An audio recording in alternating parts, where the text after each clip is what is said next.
नमस्कार दोस्तों, स्वागत है आप सभी का हमारे YouTube चैनल पर। आज की इस वीडियो में हम बात करने वाले हैं मुख्यमंत्री युवा स्वरोजगार योजना 2024 के बारे में। इस योजना के तहत सरकार बेरोजगार युवाओं को स्वरोजगार शुरू करने के लिए लोन की सहायता राशि दे रही है, लेकिन बहुत से लोगों को ये पता ही नहीं है फॉर्म कैसे भरें, कौन कौन से डॉक्यूमेंट लगते हैं, किन किन लोगों को इसको फायदा होने वाला है। तो वीडियो को आखिर तक जरूर देखना है, क्योंकि आज मैं आपको स्टेप बाय स्टेप पूरा प्रोसेस बताने वाला हूं। अगर आप हमारे चैनल पर पहली बार आए हैं तो चैनल को सब्सक्राइब करें, क्योंकि हम लाते हैं हर रोज शिक्षा से जुड़ी जानकारी सबसे पहले आपके पास। तो दोस्तों, आज का वीडियो शुरू करते हैं। तो दोस्तों, फॉर्म भरने से पहले आपको मुख्यमंत्री युवा स्वरोजगार योजना 2026 के लिए जरूरी डॉक्यूमेंट की आपको आवश्यकता पड़ेगी। अगर आप इस योजना के तहत लोन सरकार की सहायता लेना चाहते हैं तो आपको नीचे दी गई मुख्य डॉक्यूमेंट तैयार रखने होंगे। जैसे पहला डॉक्यूमेंट आपके पास मूल निवास प्रमाण पत्र, ताकि ये साबित हो सके कि आप राजस्थान का स्थायी निवासी हो तो आपको मूल निवास की आवश्यकता पड़ेगी। आपकी पहचान और आपके वेरिफिकेशन के लिए आपको अपना आधार कार्ड की आवश्यकता पड़ेगी। राजस्थान सरकार के पहचान और परिवार की जानकारी के लिए आपको जन आधार कार्ड की आवश्यकता पड़ेगी। आपकी योग्यता के बताने के लिए आपको शैक्षणिक मार्कशीट एंड एजुकेशन मार्कशीट की आवश्यकता पड़ेगी। वित्तीय प्रक्रिया और बैंक लोन के लिए जरूरी आपके पास पैन कार्ड की आवश्यकता रहेगी। जिसे लोन की राशि बैंक अकाउंट आपको आवश्यकता नहीं है। आवेदन फॉर्म भरने से आपको एक पासपोर्ट साइज की फोटो की आवश्यकता रहेगी। तो ये डॉक्यूमेंट आपके पास रेडी है। तो दोस्तों, आपको आ जाना है राजस्थान सिंगल साइन ऑन की इस वेबसाइट के ऊपर। इसका लिंक वीडियो के बायो में दे रखा है। जैसे ही आप उस लिंक पे क्लिक करोगे तो आप सीधा इस वेबसाइट पर आप पहुंच जाओगे। यहाँ पर आपको अपनी एसओसो आईडी टाइप करनी है। यहाँ पर आपको अपने एसओसो आईडी के पासवर्ड टाइप करना है और यहाँ पर आपको कैप्चा टाइप करना है और लॉगिन बटन पर यहाँ पर आपको क्लिक करना है। तो जैसे ही आपने लॉगिन कर दिया तो एसओसो का डैशबोर्ड यहाँ पर ओपन हो जाएगा। तो आपको इस साइड में एक ऑप्शन दिखाई देगा मुख्यमंत्री युवा स्वरोजगार योजना का। अगर आपको ये नहीं दिखाई दे रहा है तो आपको वापस एप्लीकेशन ऑप्शन पे क्लिक करना है और यहाँ पर आपको क्विक सर्च में आपको टाइप करना है युवा, और सर्च करते ही आपके ये फर्स्ट में जो ऐप है वो यहाँ पर आपका शो होगा, उस पर आपको यहाँ पे क्लिक करना है।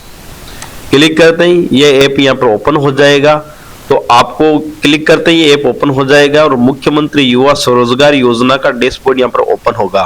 तो आपको फॉर्म भरना है तो आपको इस साइड में जाना है और नए आवेदन ऑप्शन पे यहाँ पर आपको क्लिक करना है। क्लिक करते ही आवेदन पत्र यहाँ पर ओपन होगा। इसमें पूरे 7 स्टेप है। आपको पहला 7 स्टेप पूरा कंप्लीट करना है।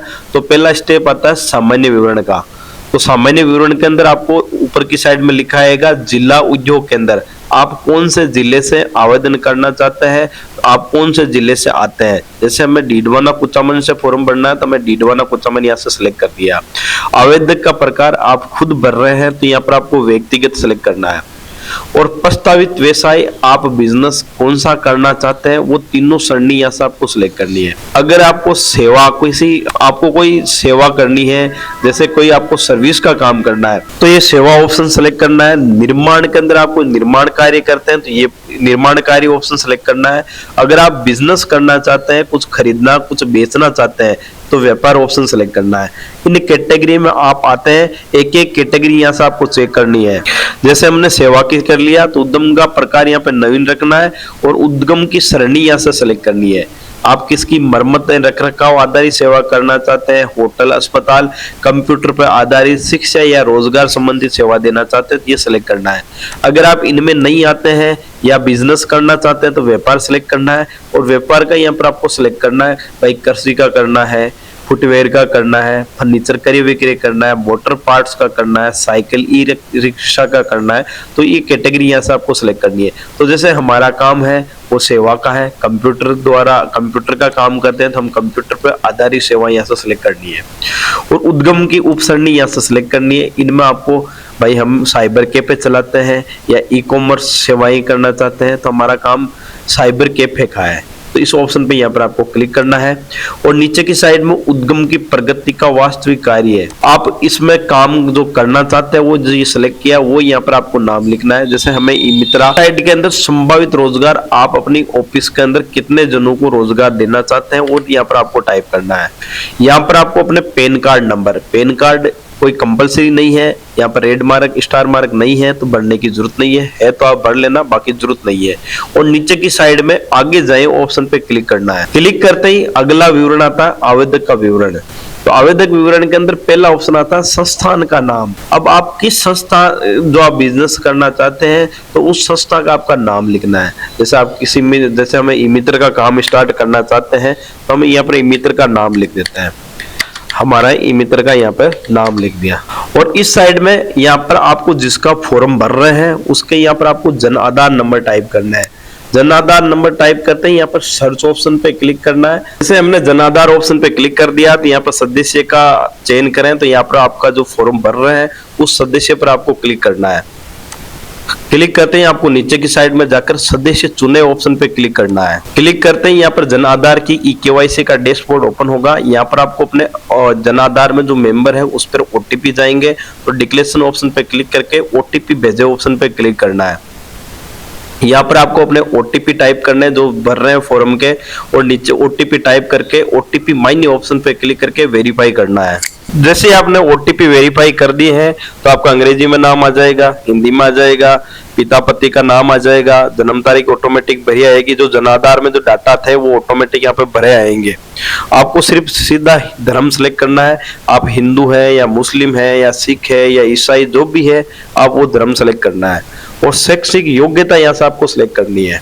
आप 8वीं पास है या आपने ITI कर रखी है या आपने स्नातक कर रखी है, जो भी कर रखी है उस पर आपको क्लिक करना है। और बाद में आपको विवरण सेव करें ऑप्शन पे क्लिक करना है और आप बाद में आपको आगे जाए ऑप्शन पे क्लिक करना है। जैसे ही आपने विवरण सेव कर लिया है तो आगे का स्टेप आता है आवेदन का पूर्ण पता। तो यहाँ पर आपका राज्य आपका भरा आएगा, जिला यहाँ से आपको सिलेक्ट करना है। जैसे जिला हमारा डीडवाना कुचामन है तो यहाँ से मैंने डीडवाना कुचामन सेलेक्ट कर लिया। तहसील हमारी मकराना है और आपकी जो तहसील है वो सिलेक्ट करना है। और आपका ग्रामीण में रहते हैं या शहर में रहते हैं वो सिलेक्ट करना है। ब्लॉक यहाँ से आपको सिलेक्ट करना है। और ग्राम पंचायत आपकी कौन सी ग्राम पंचायत है वो ग्राम पंचायत यहाँ से आपको सिलेक्ट करनी है। और ग्राम यहाँ पर आपको गाँव का नाम लिखना है। और नीचे की साइड में डाक पता ऑटोमेटिक भराएगा, पिन कोड ऑटोमेटिक भराएंगे, मोबाइल नंबर ऑटोमेटिक भरे आएंगे। आपको लोकसभा क्षेत्र सिलेक्ट करना है, आपका लोकसभा क्षेत्र कौन सा है, जैसे नागौर आपका जो भी है वो सिलेक्ट करना है। विधानसभा क्षेत्र आपका कौन सा है तो विधानसभा क्षेत्र सिलेक्ट करना है। बाद में आपको नीचे की साइड में जाना है और ये पता सेम है तो आपको यदि स्थायी पता वर्तमान समान है तो इस ऑप्शन पे टिक लगाना तो ऑटोमेटिक डिटेल यहाँ से फिल हो जाएगी। बाद में आपको विवरण सेव ऑप्शन पे क्लिक करना है। बाद में आपको आगे जाए ऑप्शन पे क्लिक कर देना है। अब आगे का स्टेप आता है प्रस्तावित कार्यस्थल का पूर्ण पता। अब आप जो दुकान कर रहे हैं वो दुकान का पता यहाँ पर आपको भरना है। तो वो पता पहले जो आपने भरा था वो पता समान है भाई, उसी आप जो गाँव में है उसी गाँव में जो दुकान कर रखा है तो आपको इस ऑप्शन पे क्लिक करना है। अगर पता दुकान का अलग है तो ये डिटेल आपको भरनी है। भरने के बाद में आपको आगे ऑप्शन पे क्लिक करना है। सेम है तो उसी पे आपको टिक लगाना है। बाद में अब मेन ये आती है प्रस्तावित परियोजना का विवरण। यहाँ से आपको ध्यान रखना है आपको कितने रुपए का लोन की आवश्यकता है। तो आपको नीचे कंडीशन पूरी बता रखी है। कुल ऋण की राशि 10 लाख से अधिक नहीं हो सकती, 10 लाख से ज्यादा आपको लोन नहीं दिया जा सकता है। अगर आपकी सरणी सेवा और व्यापार है तो आपने कुल राशि 8वीं से 12वीं तक आपको 3.5 लाख रुपए, IT और स्नातक से अधिक के आपके 5 लाख रुपए। अगर आप निर्माण कार्य के अंदर है तो कुल राशि 8वीं से 12वीं 7.5 लाख, IT और स्नातक से अधिक 10 लाख। तो आप इन कैटेगरी में आते हैं। आपका काम सेवा का है तो आपको कुल राशि 8वीं से 12वीं 3.5 लाख से आपको ज्यादा नहीं दी जाएगी। या स्नातक और से अधिक है तो आपको 5 लाख। तो यहाँ पर लिखना है।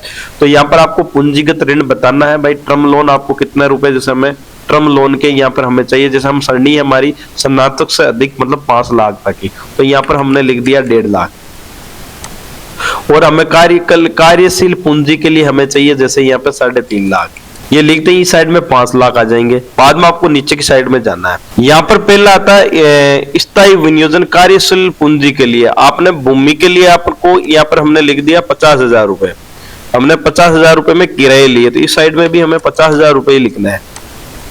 अब नीचे की साइड में जाना है मशीनरी उपकरण। हमें मशीनरी उपकरण खरीदने के लिए 1 लाख रुपए की आवश्यकता है, तो ये हमने 1 लाख रुपए लिख दिए। अब हमारी दोनों की ये टोटल यहाँ पर 1.5 लाख हो गई, क्यों हमने पहले ऑप्शन में यहाँ पर हमने 1.5 लाख रुपए बताए हमने टर्म लोन के, वो टर्म लोन के यहाँ पे शो हो जाएंगे। अगला आता है कार्यस्थल पूंजी के लिए, हमने कार्यस्थल पूंजी के लिए 3.5 लाख रुपए लिए, तो हमने यहाँ पर बता दिया भाई पूंजी लगाने में हमें कार्य चलाने के लिए हमें 3.5 लाख रुपए की आवश्यकता है। अब हमने जैसे ही 3.5 लाख रुपए लिए तो हमारी कुल आय यहाँ पर 5 लाख रुपए शो हो गई। अब आपको नीचे की साइड में जाना है और यहाँ पर भी आपकी 5 लाख शो हो जाएगी। तो ध्यान रखना है आपको पूंजीगत ऋण और कार्यशील पूंजी अच्छी तरह से समझना है। ये 5 लाख रुपए है, वो ऊपर की साइड में आपको जो कार्य पूंजी टर्म लोन है वो टर्म लोन यहाँ पर आपको भरना है किराए का, और वो बताना है 1.5 लाख रुपए वो हो गए, और 3.5 लाख रुपए आपको कार्यशील पूंजी व लागत व्यवसाय के अंदर बताना है। ऐसा आपने 5 लाख बता दिए, बाद में आपको विवरण सेव ऑप्शन पे क्लिक करना है। विवरण सेव होने के बाद में आपको ओके बटन पे क्लिक करना है। ओके पे क्लिक करते ही आगे का ऑप्शन आता है प्रस्तावित वित्तीय संस्थान का विवरण। अब आपको वो बैंक सेलेक्ट करनी है जो आपके नजदीक में ये मुख्यमंत्री युवा स्वरोजगार योजना के तहत आपको लोन देगी। तो यहाँ से आपको बैंक वित्तीय संस्थान यहाँ पर बैंक सेलेक्ट करना है, और वित्तीय संस्थान जिला यहाँ से आपका जिले का नाम सेलेक्ट करना है और ओके बटन पे क्लिक करना है। अगला ऑप्शन आता है दस्तावेज अपलोड एवं घोषणा पत्र का। तो आपको नीचे की साइड में जाना है। इस फाइल की साइज, आपकी जो डॉक्यूमेंट की साइज है वो आपको इमेज में पीडीएफ फॉर्मेट में होनी जरूरी है, 1 MB से ज्यादा नहीं होनी चाहिए। तो यहाँ पर आपकी फोटो ऑटोमेटिक आ गई जो आपके आवेदक जन आधार में थी, तो ये अपलोड करने की जरूरत नहीं है। यहाँ पर आपको आधार कार्ड की फोटोकॉपी यहाँ पर अपलोड करनी है। यहाँ पर आपको अपना मूल निवास अपलोड करना है चूज फाइल ऑप्शन पे क्लिक करके, और यहाँ पर आपको शैक्षणिक योग्यता जो आपने शैक्षणिक योग्यता आपने 8वीं भरी है या 10वीं भरी हुई है या 12वीं भरी है या आपने स्नातक भरी है, वो यहाँ से आप चूज फाइल ऑप्शन पे क्लिक करके भरना है। और अगला आता है प्रोजेक्ट रिपोर्ट का। ये इंपॉर्टेंट है, इस फॉर्म में यही सबसे ज्यादा प्रॉब्लम आती है, प्रोजेक्ट रिपोर्ट। प्रोजेक्ट रिपोर्ट आपको खुद को बनानी है। अब आपको प्रोजेक्ट रिपोर्ट कैसी बनानी है, तो हमने कोई प्रोजेक्ट रिपोर्ट बनाई है। हमें जैसे काम करना है इन्वेंट्री बैटरी एंड सोलर का, तो ये प्रोजेक्ट रिपोर्ट हमने 3 पेज की यहाँ से पहले से बना रखी है। रिपोर्ट हमारे टेलीग्राम ग्रुप के अंदर बता रखी है, वहां से आप हमारे लिंक वीडियो के बायो में टेलीग्राम का लिंक दे रखा है, वहां से आप ज्वाइन करके ये प्रोजेक्ट रिपोर्ट आप देख सकते हैं, अपडेट कर सकते हैं। वो प्रोजेक्ट रिपोर्ट यहाँ पर अपलोड करनी है। अन्य दस्तावेज में आपके पास पैन कार्ड है, वो यहाँ पर पैन कार्ड अपलोड करना है। टिप्पणी के अंदर पैन कार्ड लिख देना है, प्रोजेक्ट रिपोर्ट में प्रोजेक्ट रिपोर्ट लिख देना है, 10th या 12th की मार्कशीट है तो मार्कशीट लिख देनी है। बाद में आवेदन घोषणा पत्र पे क्लिक करना है, आवेदन जमा ऑप्शन पे क्लिक करके आपको अपना फॉर्म कंप्लीट भर लेना है।